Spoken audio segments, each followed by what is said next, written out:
वायु प्रदूषण के बारे में हम सबको बहुत अच्छे से पता है। इससे आने वाले खतरे के बारे में हमें बहुत कुछ अंदाज़ा है भी कि हाँ, इससे लंग कैंसर होते हैं, रेस्पिरेटरी डिसीज़ होती हैं, अस्थमा होता है। अब आजकल आप खुद ही देख लीजिए कि हर जगह पे मेट्रो सिटीज़ में, दिल्ली हो, मुंबई हो या कोलकाता, चेन्नई, कहीं पे भी एयर क्वालिटी इंडेक्स जो है हर साल दिनों दिन बदतर होता जा रहा है।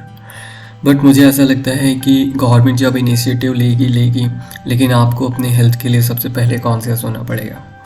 रिसेंटली जब मैं एक आर्टिकल पढ़ रहा था जो एक नेशनल लाइब्रेरी ऑफ मेडिसिन में पब्लिश्ड है, जिसमें बताया कि एयर पॉल्यूशन का डायरेक्टली लिंक्ड है टाइप 2 डायबिटीज़ से। और ये कोई ऐसा नहीं है कि ओल्ड एज पॉपुलेशन में होगा या फिर जो यंग हैं, ऐसा कुछ भी नहीं है। ये हर रेंज के पॉपुलेशंस को अफेक्ट कर रहा है। और बच्चों में भी आजकल ज़्यादातर टाइप 1 टाइप 2 डायबिटीज़ के केसेस बढ़ रहे हैं। यंग पॉपुलेशंस जो 20, 25 या 35 तक में भी हैं और जो फिट हैं कम्प्लीटली, उनको भी डायबिटीज़ के केसेस आ रहे हैं।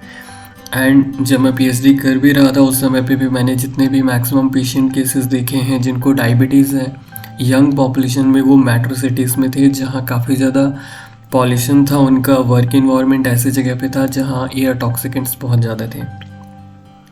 डायबिटिक एक जेनेटिक होता है और एक इन्वायरमेंटल फैक्टर की वजह से होता है। इस आर्टिकल में जैसा कि बताया हुआ है कि अगर पार्टिकुलेट मैटर्स बहुत ज़्यादा होते हैं तो हमारी बॉडी टाइप 2 डायबिटीज़ के लिए रेडी हो जाती है, और वो नहीं है। और तो और जब डायबिटीज़ होता है तो सेकेंडरी कॉम्प्लिकेशंस होने के चांसेस बहुत बढ़ जाते हैं, जैसा कि कार्डियोवैस्कुलर डिसीज़ हैं, हार्ट अटैक की प्रॉब्लम्स बढ़ जाती हैं और किडनी फेलियर के भी चांसेस बहुत ज़्यादा बढ़ जाते हैं। तो ये जो प्रॉब्लम है सिर्फ एयर पॉल्यूशंस का, ये लंग डिसीज़ तक सीमित नहीं रहता, ये एक मेटाबॉलिक डिसऑर्डर्स में भी कन्वर्ट होता है और उसके साथ में और कई सारी सेकेंडरी प्रॉब्लम्स होती हैं। बट इसका एक सॉल्यूशन जो हम लोगों ने ढूंढा हुआ है, एनिग्मा डिजिटल स्क्रीनिंग से आप अपने डेटा को एनालाइज कर सकते हैं। जब आप अपना डीप डेटा एनालिसिस करेंगे तो उसे आप 45 सेकंड्स में एनालाइज कर सकते हैं। ये आने वाले ट्रीटमेंट की पॉसिबिलिटीज़ को आपको बताएगा। साथ में कहीं हार्ट अटैक या किडनी फेल या स्ट्रोक जैसी कंडीशंस होंगी तो उसके भी पैटर्न मिल जाएंगे।